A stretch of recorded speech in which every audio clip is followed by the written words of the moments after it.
Another Q&A with Dr. A, how to stop arguing with yourself.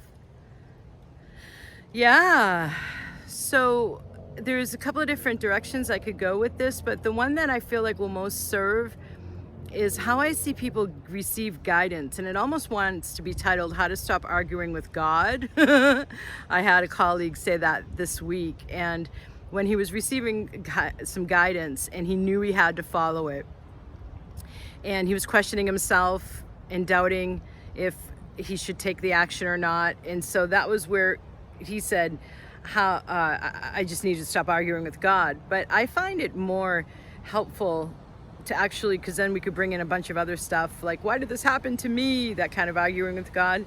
So this wants to be more focused on, like, how do you, when you know you have thoughts that are leading you towards choices and behaviors that you just don't want to be engaged in, how do you choose better for yourself? How do you not argue with yourself? I see so much wasted time. And I was just talking about this on this week's Magic Manifestation and Money Flow call, my signature program, to the group, again, about like how much time is wasted where people are just doing that debate thing about like just debating in their mind, or doubting.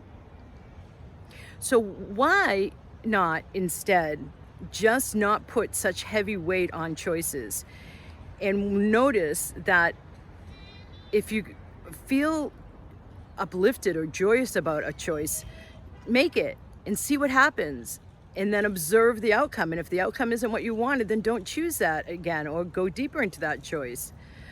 People are putting too much weight, I find, on choices as if it locks you into some kind of absolute path that you don't necessarily have to take. And so the mind, the nature of the ego mind is, as we go to expand, there's contraction from the ego mind, keeping us safe in the jungles, lions and tigers and bears, oh my, in the unknown of a new choice, right? So as the unknown comes in, the ego mind is reflexively going to contract and want to keep you the same or make the same choice or stay on the same track. It's a reflexive, automatic response that is a part of nature. Like when you lift weights, the muscles contract before you release. Orgasm is the same way, right? Waves come in, they come out. So if you just know with mindfulness to expect your ego mind to not want to go for the new and to resist the new, and instead of spending all that time in self-doubt, expect the self-doubt and make the choice anyway. You know, that makes you lit up. Make the choice anyway. So I see people waste years and even decades in indecision. What will happen if I do this? So another technique is to follow that fear. This is from Tibetan Buddhism, as well as cognitive behavioral psychology of the West.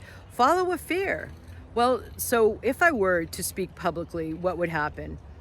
I would get laughed at. Okay. And so this is like one I just did on the Magic Manifestation and Money Flow call. Okay, and if you were to speak publicly, what would happen? I would freeze. And what would happen then? Would you not look at your notes, so you would unfreeze? Yes. So what would happen then? Embarrassment. And then what happens? You know, so it's like the ego mind, if given free rein, when we're not engaged in any kind of mindfulness and we just listen to our thoughts thinking we have no choice but to listen and follow our thoughts, and instead choose the ones that are going to help create the kind of future you desire. Expecting self-doubt, expecting delay, expecting self-sabotage, expecting resistance from that part of your mind that doesn't like change, then it is so much easier to come out of that debating, that almost eternal debate that you could spend the rest of your life in. If there is one obstacle I see people with consistently, it is this internal debate of when they feel like they want to make a new choice and do something and they don't. So if you're not yet ready to do something, it's okay. You could just be aware of that. Say, now's not the time. I'm not ready, and be okay with that, rather than push yourself or make yourself bad and wrong for not being ready.